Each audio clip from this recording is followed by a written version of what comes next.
Una linda historia que hemos contado más de una vez aquí en el programa, pero me gusta tanto, me gusta tanto.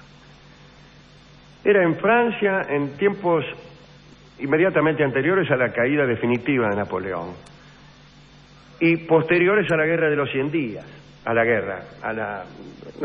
¿por qué dice acá la Guerra de los 100? A los 100 días, que fue aquel periodo en que Napoleón retornó entre una prisión y otra, ¿no? Escapado de la isla de Elba, volvió, asumió el gobierno durante 100 días y después fue derrotado definitivamente en Waterloo. Bien.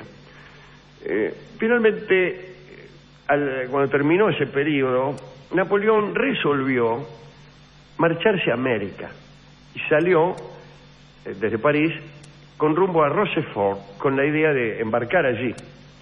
Cuentan que cuando tomó esa decisión se le acercaron muchísimas de sus antiguas amantes para pedirle que no lo hiciera, que no se fuera.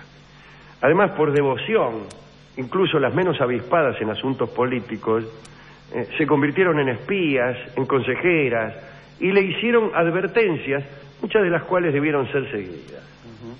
Napoleón las escuchó poco y las amó mucho en esas jornadas de despedida. Con quien más se encontró fue con una dama de lectura de Hortensia de Holanda, a quien según las crónicas le gustaba dejarse acariciar, como a tantos de nosotros. Bien, ella le advirtió a Napoleón que en el puerto de Rochefort lo esperaba una trampa. Y sabemos que efectivamente lo esperaban allí unas embarcaciones inglesas que en lugar de llevarlo a América lo llevaron a la famosa isla de Santa Elena, donde terminó sus días. Pero en el viaje de París a Rochefort tuvo lugar una aventura estupenda en la que participó Napoleón como cómplice involuntario de un levante. Y la historia es esta. En la localidad de Nord, cercana a Rochefort, desde hacía un tiempo había un hombre llamado Louis Suffan, que cortejaba a la viuda de un panadero, que había devenido en panadera titular, desde luego. La dama, que era hermosa, se llamaba Leonor Xavier, y había pasado a ser, evidentemente, la dueña de la panadería. Pero aquella dama, aquella viuda, no correspondía en lo más mínimo al amor de Louis. Según el cronista, a fin de darle largas, el tipo se le insinuaba, qué sé yo, era para que no molestara.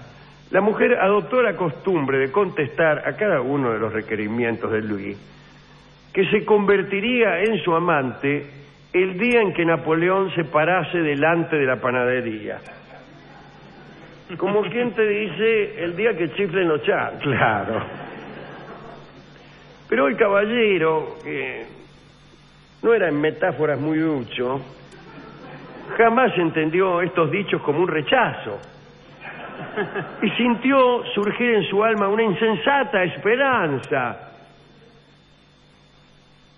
de que algún día Napoleón pasara por ahí y se detuviera delante de la panadería. Esperanza que se acrecentó cuando oyó decir que el emperador pasaría por la ciudad en su escape. Louis Suffan se informó entonces sobre la ruta exacta que seguiría Napoleón para dirigirse al hotel La Bola de Oro, donde iba a hospedarse. Se enteró que Napoleón, para llegar al hotel, debía pasar por la calle de los negocios, donde estaba también la panadería. Era muy difícil que la calesa imperial se detuviese en aquel preciso paraje, así que Louis resolvió ayudar a la casualidad.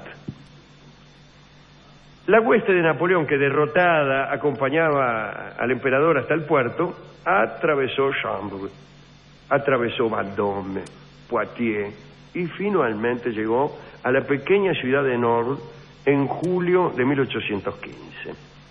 Unas horas antes de pasar Napoleón por la panadería, Suffan se dirigió a un estanque cercano y capturó unas ranas.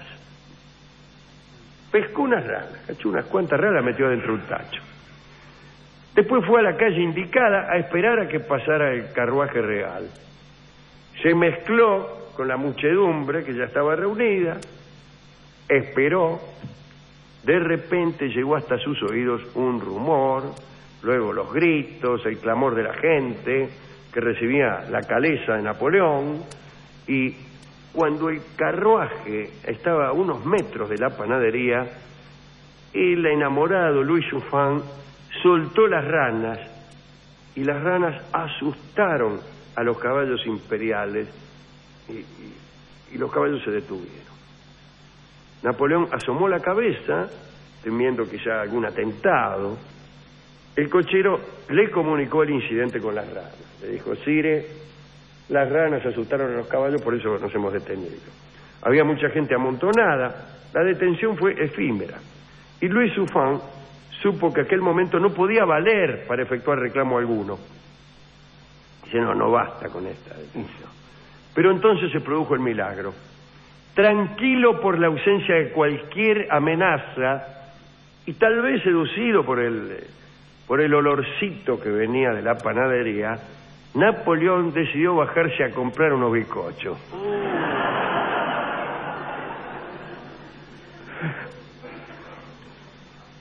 Louis Souffin, loco de contento, se mezcló entre los hombres de Napoleón y entró casi junto con el emperador a la panadería.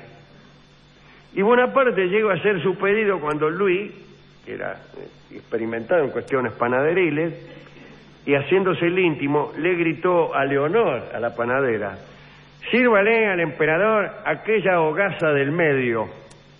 Napoleón agradeció la sugerencia, cruzó 2 palabras con Louis acerca de aquel pueblo, de las condiciones del camino, y se retiró alegremente. Leonor quedó estupefacta.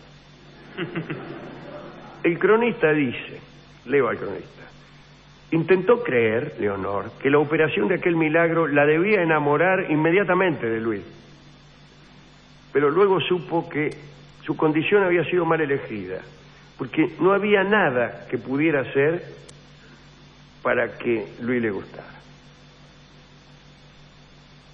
Entonces, al ver que Louis se acercaba, quiso huir. Louis le dijo: ahora ya no tienes derecho a negarte. Y Leonor se asustó más todavía y salió corriendo. Pero sucedió algo curioso. Los vecinos, que la habían oído más de una vez hacer esa falsa promesa, la rodearon y la instaron a corresponder a Louis, indignados por aquel incumplimiento. La panadera entonces fue empujada hasta una granja por la muchedumbre, y todos le dijeron que debía pagar su deuda. Dice el cronista: poco después, bajo la custodia de un pueblo vigilante, Louis Souffin se unió alegremente y por única vez a la panadera. Extraordinario. Cuentan que la panadería cerró y que su dueña, obligada a cumplir con decires inoportunos, pasó a vivir en Vendôme y se hizo borbónica ferviente, es decir, opositora de Napoleón. Linda historia, ¿no? Que por supuesto tiene su moraleja, porque una negativa debe ser siempre totalmente clara. No es no. Sin embargo, hay gente que no entiende las negativas, por claras que éstas vinieran a resultar. No entienden un no ni un nunca, ni nada de eso. Y creen que siempre hay una posibilidad, una dilación. Creen que el que dijo no era porque en realidad tenía ganas de decir sí. Y este malentendimiento es padre y madre de muchas desgracias.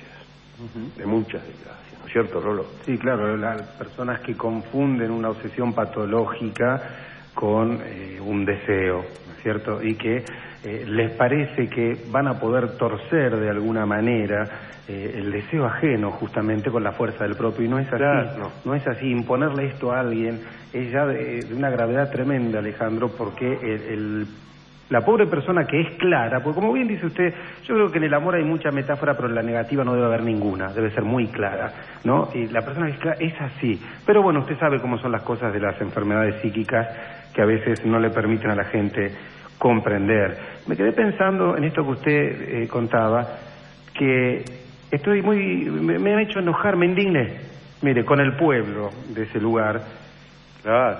porque siempre uno tiene derecho a negarse. ¿Qué es esto de que ahora no tiene derecho a negarse? Y justamente este enamorado que usted cuenta es como estas personas que decíamos, que confunden una casualidad con un milagro. El amor es el milagro, el resto no es así. Milagro hubiera sido que Leonor hubiera empezado a desear. Exactamente. Eso hubiera sido un milagro. La detención de Napoleón frente a una panadería no es un milagro. Está muy bien. Hemos ido a la discoteca y vamos a escuchar a Carlos Gardel en un tango, en una canción, mejor dicho, que casi nunca escuchamos y que por ahí se escucha mucho y que corresponde exactamente a esta historia, que es El día que me quieras.